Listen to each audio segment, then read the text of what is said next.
You found the Backup Wrap-Up, your go-to podcast for all things backup, recovery, and cyber recovery. In this episode, we're tackling one of the biggest lies in IT, your recovery time objective. I don't care what your RTO documentation says or what you believe you've promised your bosses. If you haven't tested it, you can't meet it. Period. Prasanna and I break down why most organizations are living in fantasy land when it comes to recovery time objective. And more importantly, what you can actually do to address that gap. If you've ever felt that pit in your stomach when someone asks you about recovery times, this is your episode. Let's get real about RTO. By the way, if you don't know who I am, I'm W. Curtis Preston, aka Mr. Backup, and I've been passionate about backup and recovery ever since I had to tell my boss that there were no backups of that production database that we had just lost. I don't want that to happen to you, and that's why I do this. On this podcast, we turn unappreciated backup admins into cyber recovery heroes. This is the Backup Wrap-Up.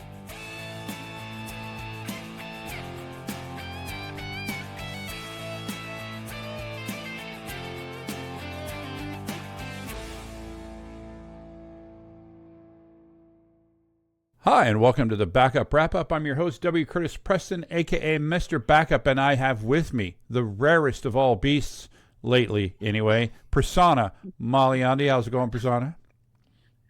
I'm good, Curtis. I know it's been a few weeks. It's been a minute since we've recorded. That's why the listeners have been listening to like repeats. Yeah, because you, of course, you're going to blame it on me. I know I was working the election. I was working the. For those that don't know, I'm a poll worker, and I'm not doing other things.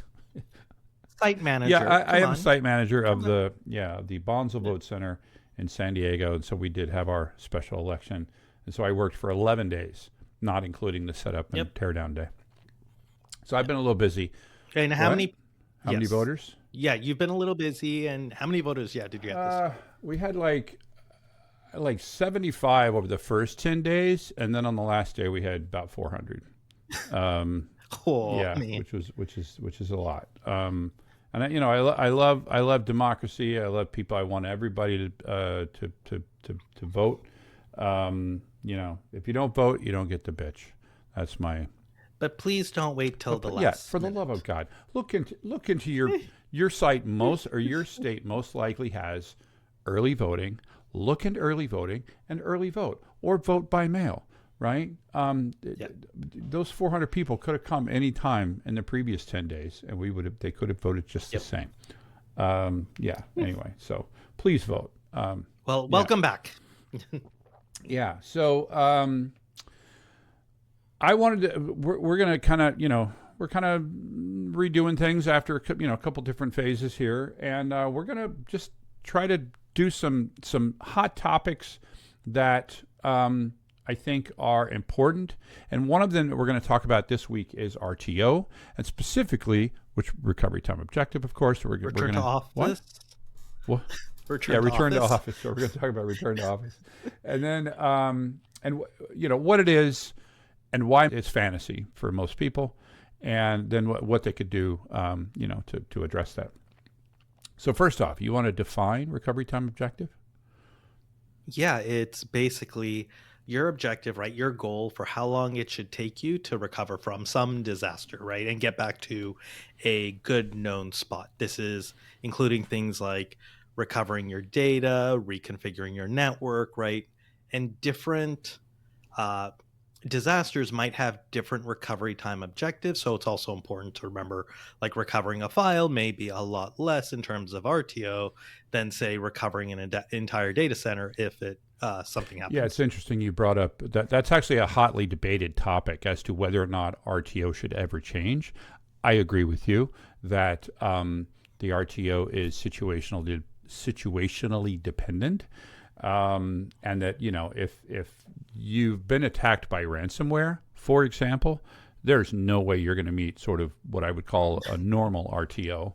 And the same, and the same with like if it's a complete disaster that wipes out your entire data center and you have to physically build a building into which to put your servers or something like that, that RTO should be larger than, we lost a single server or like, you said, lost a single file. Or if you go tell like your application admin who needs to recover data, oh, by the way, it's going to take 1 week or 2 weeks to recover your data because that's the RTO you set for like site disasters, they're also probably going to be unhappy, right? Yeah, absolutely. They're like, wait, that makes no sense. So that's another really important thing that you brought up right there, which is and this is a really important concept that goes through almost everything that we teach, and that is that you, meaning the backup admin, the sysadmin in charge of backups, whoever you happen to be, you do not determine the RTO, right? The business unit determines the RTO, or whatever term is appropriate at your governmental entity or NGO, right? That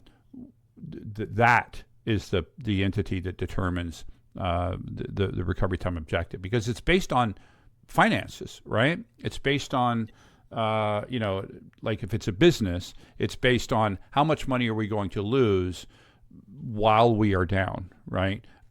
If it's a governmental organization, it's very different, right? It's more along the lines of how much damage to our organization, like reputationally, will happen based on how long we're down, and also how much more difficult will it be to redo the things that we, to do the things we had to do while we were down. You might have to switch to paper in the meantime. And but the point is, all of these calculations are things that the business or management should be doing, not those in charge of backups.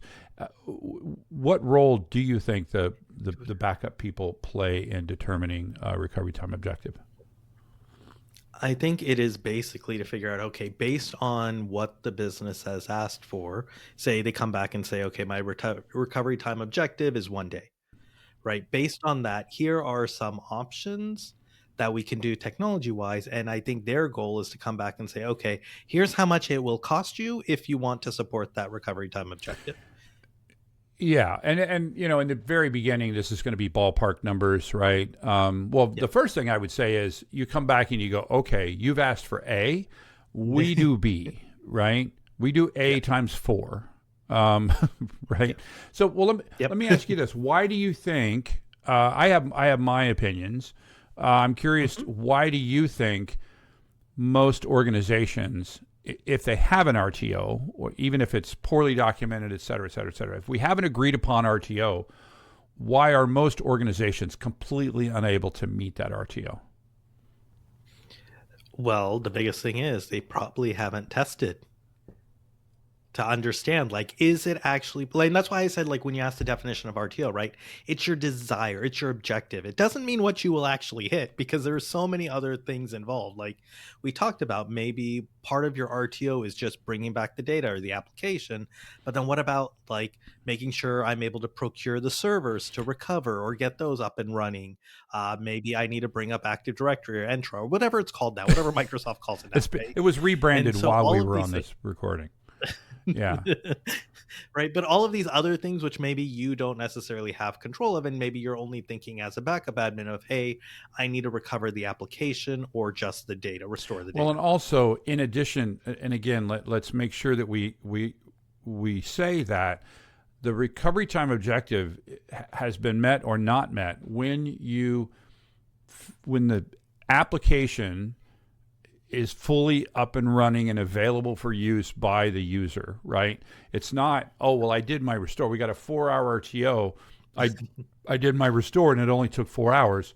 No, the question is the application back up and running?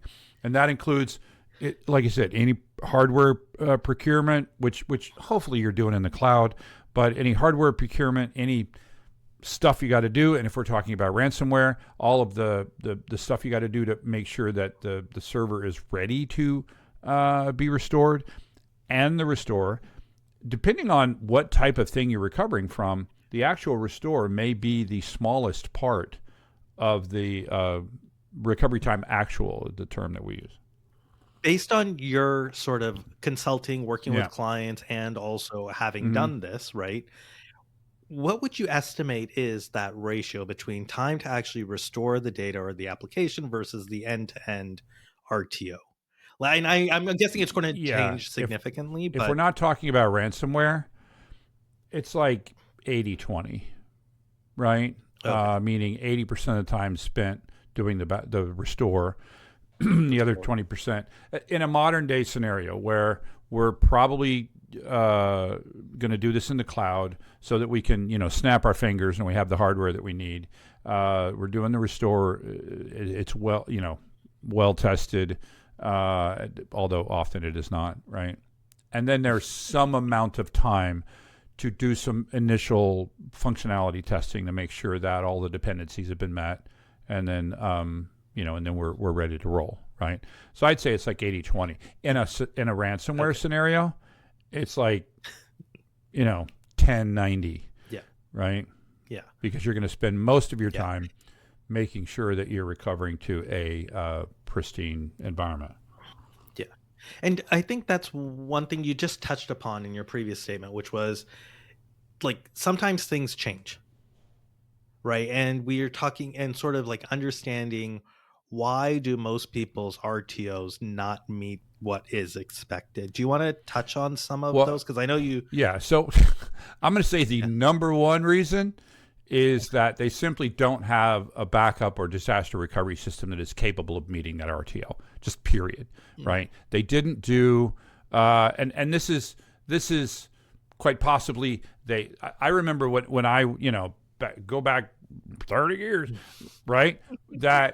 That we knew, everyone knew that our backup system wasn't anywhere near capable of meeting the RTOs that we had discussed, even though we didn't use that term back then. I'm sure the term was available, but I didn't use it. And Yeah. we just knew that it just wasn't possible, right? I mean, in some cases, it was laughably impossible, right? And that we had servers that it took us a week. It took us a week to get a full backup. Okay, like how are we going to meet a 4-hour RTO if it takes a week to do a full backup, right? And by the way, our next episode we're going to talk about RPO, recovery point objective. So it's very much a sister episode to this. But I'd say that's the number one reason is that people's backup systems, and again, I use the term backup very broadly. Anything that brings the server back to the way it looked, before the disaster is a backup system to me. We just use them for different purposes, disaster recovery, et cetera. But that's the number one reason. The other reason that's very closely related to that is that they have no idea, right? They haven't tested, right? They've got a system, they got a clue, right? And they're like, oh, well, it takes us 3 hours or 4 hours to back up. Therefore, we should be able to do a 4-hour restore.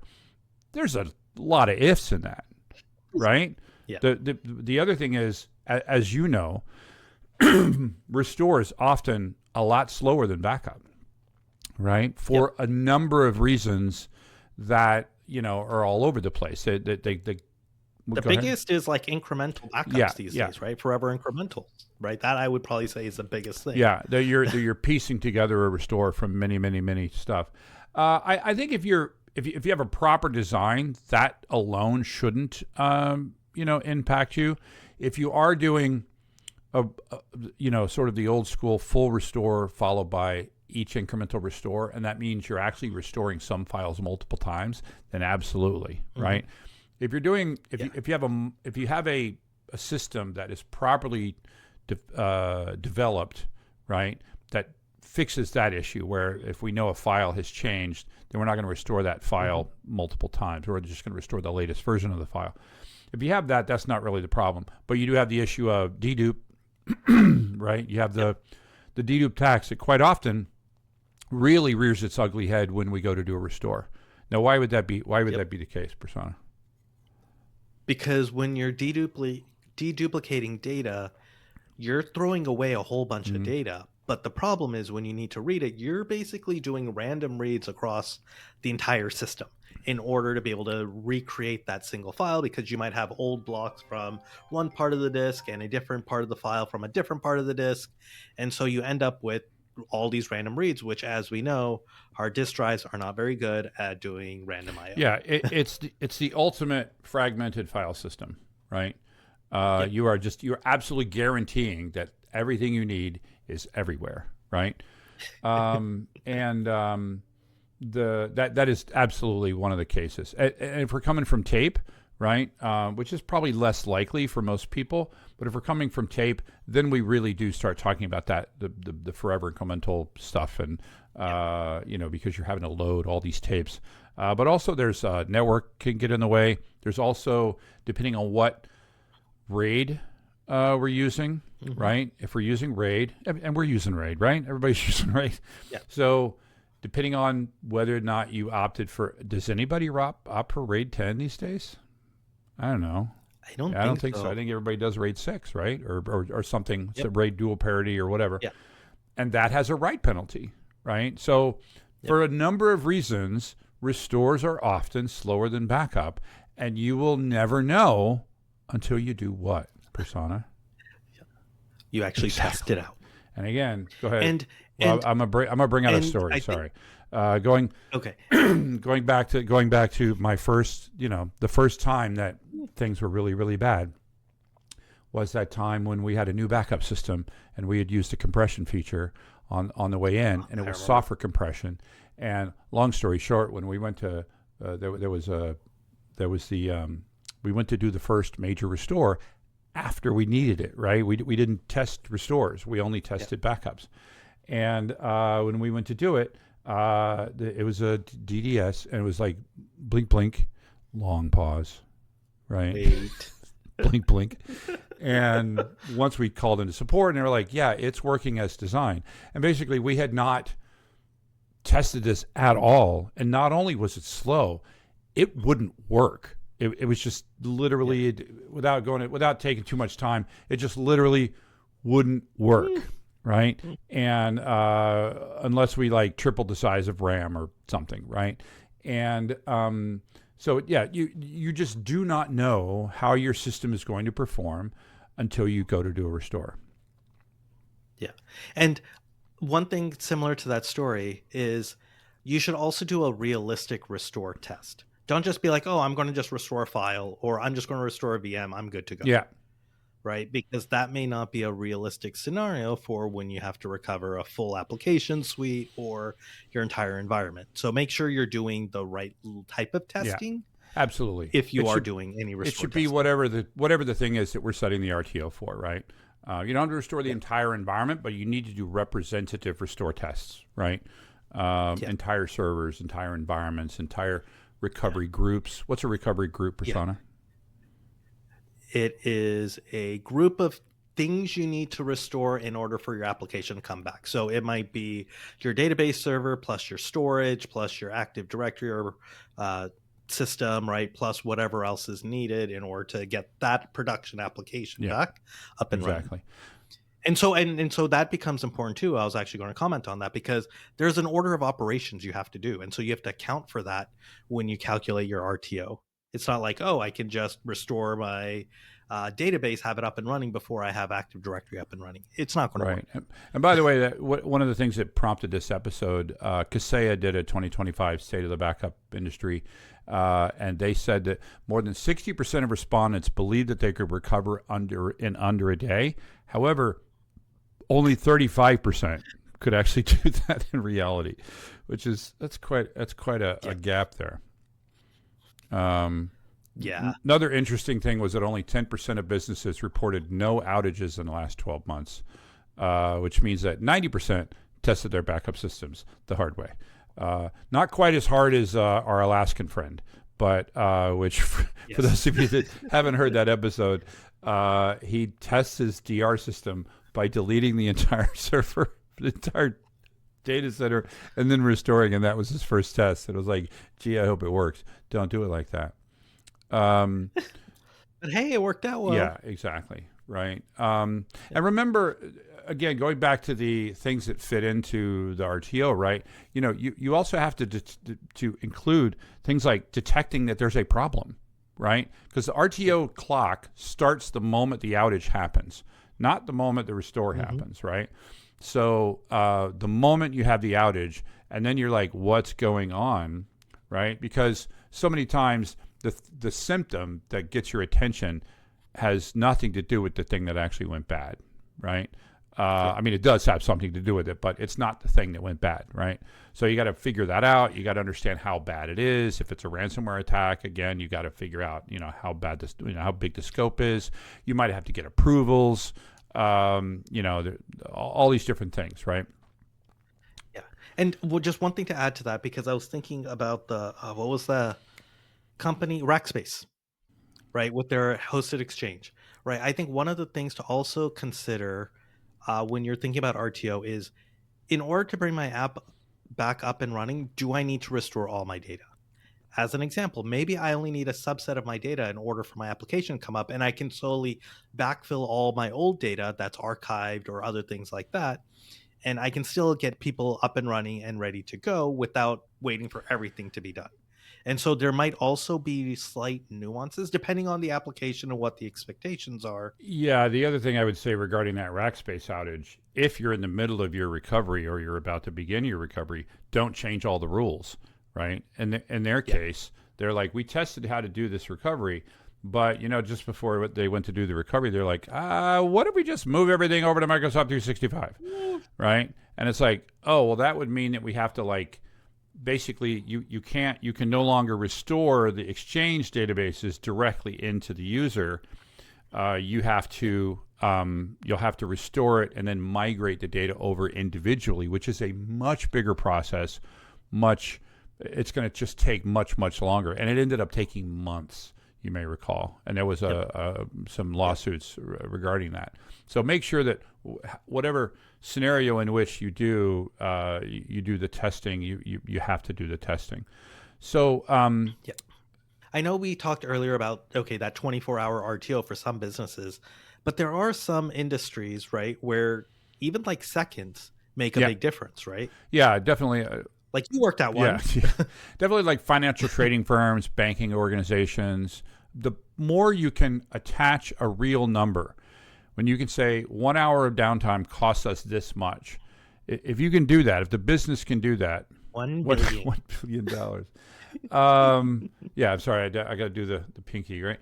If you can do that, the more you can do that, the much more equipped you will be as a backup and DR person to be able to make enhancements to the backup and recovery system if needed, right?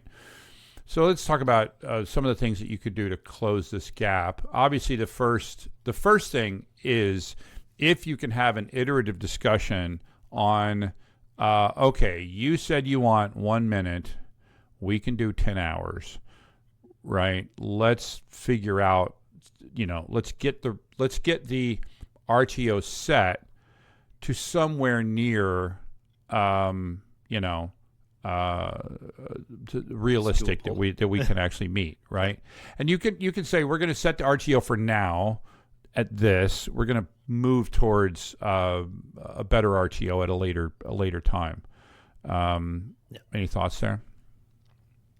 Yeah, no, I think that makes sense because it also takes time to implement new technologies. Because if, say, for instance, your RTO is 10 hours based on your existing infrastructure, and now they're like, oh, we need an hour or 10 minutes, right? You're now going to need to think of something very different that's going to elongate the time it takes.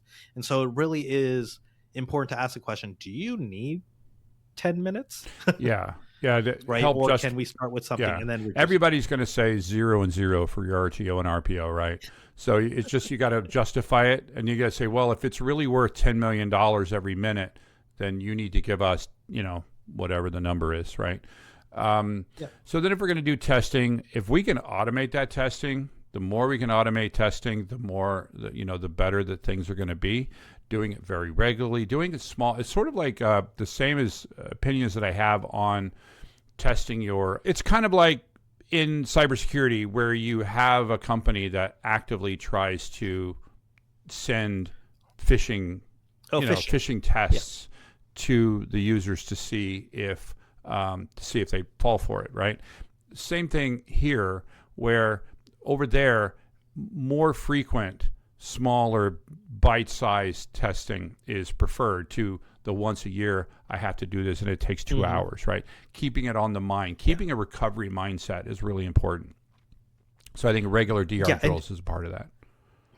Yeah. And I think having the regular DR drills is important because if something changes in your environment, you catch it sooner rather than sort of that once a year testing. And then there's also the concept of chaos engineering, which, like the chaos monkey, right? You want to talk about that?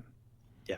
Yep. Yeah. So basically just try breaking things in your environment, see what happens, and see, did I miss something that I wasn't backing up? As an example, maybe you forgot to back up Active Directory and now and something happened to it, you lost all the data there and you realize, oh, I can't recover my application because I don't actually have a backup of Active Directory. And so you start to understand the dependencies in your environment and point out sort of issues that you might not foresee with different failure scenarios, or like if the network goes down. Or the other thing is, it's not even just technology, right? It might be even a person. I know, Curtis, you used to talk about at the bank doing testing with someone who did not write the book. Exactly.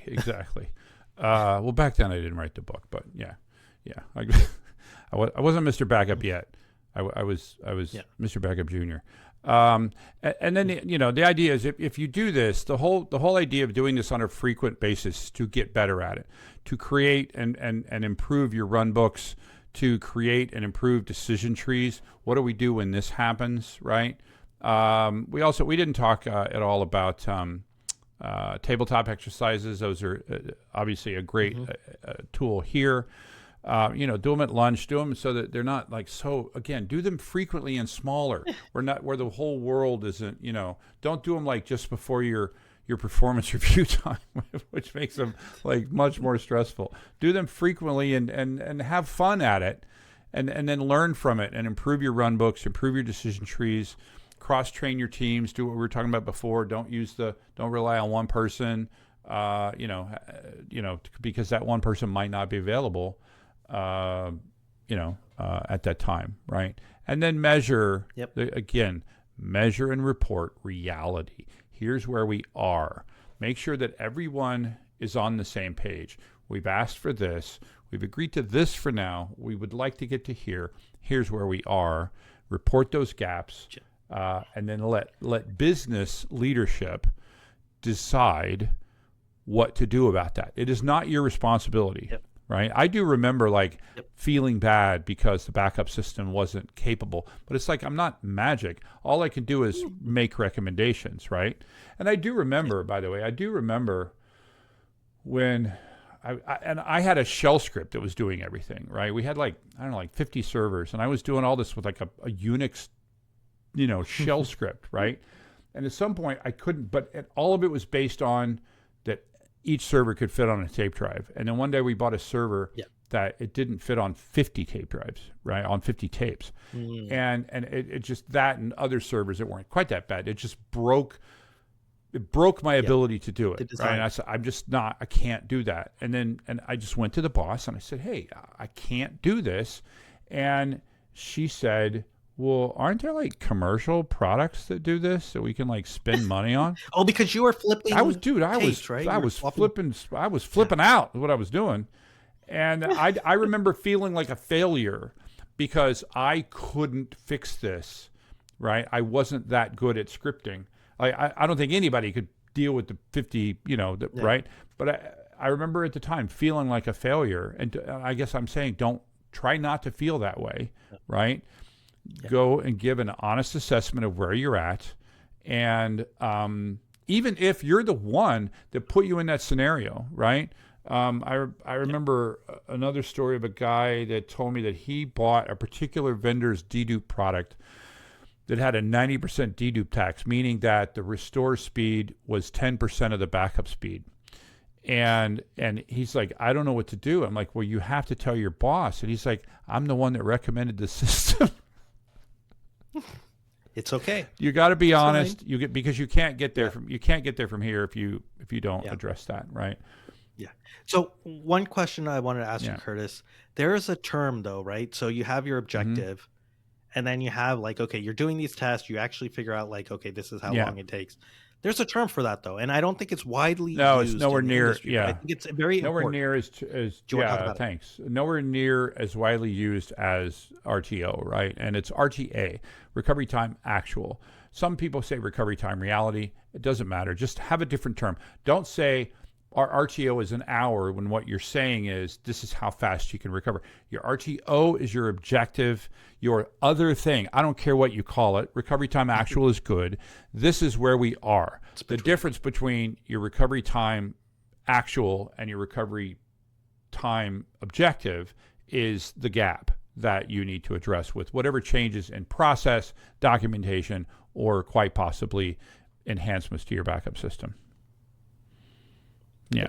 All right. I think we've covered enough. And then next week we're going to recover recovery point objective, which is Tongue twister. Yeah, it's weird. Like all these. Yeah. And this is going to be basically how much data we agree that we can lose, which is something very different than how long the system Zero. is. Yeah. Exactly. We should recover in 0 minutes, and we should lose 0 data. We all agree that would be amazing. It's also not going to happen. Well, thanks for joining me again. I'm enjoyed these. I miss Yeah, them. I'm We glad. should do Yeah, more. I think now that you figured out your world and I figured out my new world, we should be good. And thanks to the listeners. You're why we do this. That is a wrap. The Backup Wrap-Up is written, recorded, and produced by me, W. Curtis Preston. If you need backup or DR consulting, content generation, or expert witness work, check out backupcentral.com. You can also find links for my O'Reilly books on the same website. Remember, this is an independent podcast, and any opinions that you hear are those of the speaker and not necessarily an employer. Thanks for listening.